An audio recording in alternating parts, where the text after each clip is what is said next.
अस्सलाम वालेकुम वरहमतुल्लाहि वबरकातुहू औज़ु बिल्लाहि मिनश शैतानिर रजीम बिस्मिल्लाहिर रहमानिर रहीम। శాపగ్రస్తుడైన సైతాన్ బారి నుంచి సృష్టికర్త అయిన అల్లా యొక్క రక్షణని, అల్లా యొక్క సహాయాన్ని, రక్షణ వేడుకుంటూ ఉన్నాను. ఆమీన్. అల్లా యొక్క చివరి ప్రవక్త అయినటువంటి మొహమ్మద్ సల్లం గారి పైన దరూద్ పఠిస్తూ ఉన్నాను. అల్లా మొహమ్మద్ సల్లం గారి పైన శాంతి సేవకులు కురిపించండి వల్ల ఆమీన్. అల్లా యొక్క చివరి ప్రవక్త మొహమ్మద్ సల్లం గారు ఒక విషయం చెప్పారని అబ్దుల్లా బిన్ ఉమర్ రజల్లా గారు ఒక విషయం తెలియజేస్తూ ఉన్నారు. ఆ విషయం ఏంటంటే, నా నుంచి మీరు తెలుసుకున్న ఒక్క వాక్యమైనా సరే, నా నుంచి మీరు నేర్చుకున్న ఒక్క ఆయతైనా సరే మీరు ఇతరులకి అందజేయండి. ఇంకా బనీ ఇజ్రాయిల్ సంఘటనలు కూడా వివరించండి. ఇందులో ఎటువంటి అభ్యంతరం లేదు.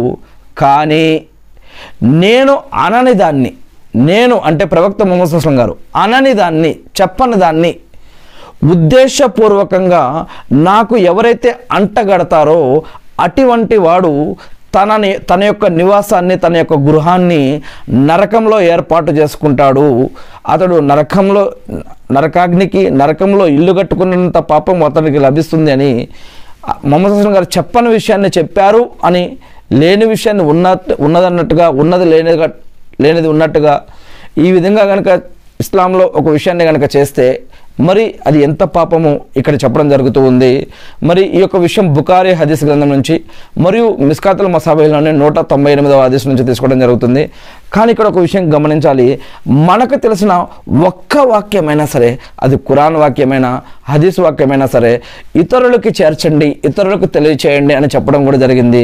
ఇది ప్రవక్తల యొక్క పనే కాదు. ప్రవక్తల పైన తర్వాత సహబాలు, తాబేన్లు, తాబేన్లు, దాని తర్వాత పూర్తి సమాజం పైన, అందరిపైన ఈ యొక్క బాధ్యత ఉంది. అల్హమ్దులిల్లా.